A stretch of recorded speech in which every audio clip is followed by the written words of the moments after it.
इसमें हम जानेंगे कि अनयूटिलाइज्ड जो फंड है किसमें, सीपीसीबी मतलब ये आपका सेंट्रल पॉल्यूशन कंट्रोल बोर्ड, ठीक है। तो वहाँ पे जो अनयूटिलाइज्ड फंड है उनका क्या हाल है, ठीक है। तो अभी सीपीसीबी का एक रिपोर्ट आया था जिन्होंने एनजीटी को शो किया कि 80%, ठीक है, 80% जो एनवायरमेंटल जो फंड है वो अभी भी रिमेन अनयूटिलाइज्ड है, मतलब अभी भी वो यूज हुआ ही नहीं है, वो अभी बस ऐसी पड़ा का पड़ा हुआ है ना। ठीक है, अब ये जो कलेक्शन हुआ है वो कितना हुआ है, तो टोटल लगभग ना 777 करोड़, ठीक है, इतना इतना करोड़ रुपीस जो है वो कलेक्ट हुआ है, ठीक है। मतलब यही आपका फाइन वाइन लगा के जो भी है ना, किसके थ्रू हुआ है, आपका एनवायरमेंट प्रोटेक्शन चार्ज और एनवायरमेंटल कंपनसेशन के जरिए, ठीक है। और ये कौन लेता है, आपका सेंट्रल पॉल्यूशन कंट्रोल बोर्ड है, ठीक है। और जो आपका एनजीटी है वो सब कंपनसेशन के तौर पे ये सब चीज लेते हैं, ठीक है। जिसमें से अभी तक सिर्फ 20% ही यूटिलाइज हुआ है ना। अब ये जो आपका एनवायरमेंटल प्रोटेक्शन चार्ज है, ठीक है, ये क्या होता है कि जैसे मान के चलिए कि अ, जैसे मान के चलिए एग्जांपल के, जैसे न्यू डीजल व्हीकल है ना, तो जैसे रजिस्टर्ड हुआ है वो आपका दिल्ली और एनसीआर रीजन में, तो वहां पे 1% ईपीसी लिया जाता है, एनवायरमेंटल प्रोटेक्शन चार्ज, ठीक है। मतलब नया डीजल कार अगर कोई ले रहा है, जितने का भी ले रहा है, उसमें 1% ईपीसी चार्ज लिया जाता है, एनवायरमेंटल प्रोटेक्शन चार्ज, ठीक है। तो वो एक तरह का चार्ज हो गया, इसी तरह से और भी कई सारा चीज है, तो इस तरह से पैसा आ रहा है ना।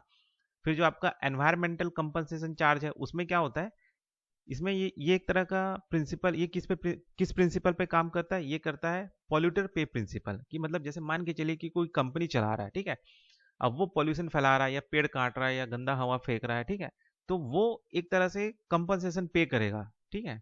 हाँ, तो ये उसी चीज पे निर्भर है, ठीक है। इसे हम कहते हैं पॉल्यूटर पे प्रिंसिपल, ठीक है। और ये पे कितना करना है, ठीक है, ये कौन तय करता है, जैसे एनजीटी है तो वो ऑर्डर निकालेगा कि भाई आप इतना आप पे करो क्योंकि आप इतना पॉल्यूशन कर रहे हो, ठीक है। और ये जो पैसा इसलिए कंपनसेट किया जाता है ताकि इस पैसे का इस्तेमाल किया जाए एनवायरनमेंट को प्रोटेक्ट करने के लिए, ठीक है।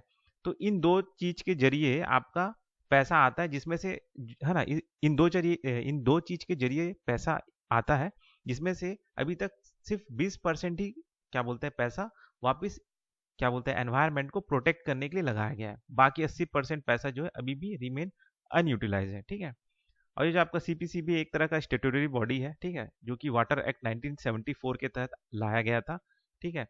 और ये जो सीपीसीबी है इसके इसके अंडर ना एक एयर जो एक्ट है, एयर एक्ट 1981, उस चीज को भी ये सीपीसीबी एक तरह से कंट्रोल करता है, ठीक है। अब ये जो है, ये जो सीपीसीबी है ये किसके अंडर काम करता है, ये काम करता है आपका ministry of environment forest and climate change के अंदर, ठीक है ना। तो ये दो चीज हो गया है ना। बस इसमें इतना ही है कि इसमें जो फंड था, सीपीसीबी ने बताया कि भाई 80% जो फंड है लगभग जो कि 777 करोड़ वो अभी भी अनयूटिलाइज है, ठीक। तो बस इस वीडियो में इतना ही, फिर मिलते हैं नेक्स्ट वीडियो में।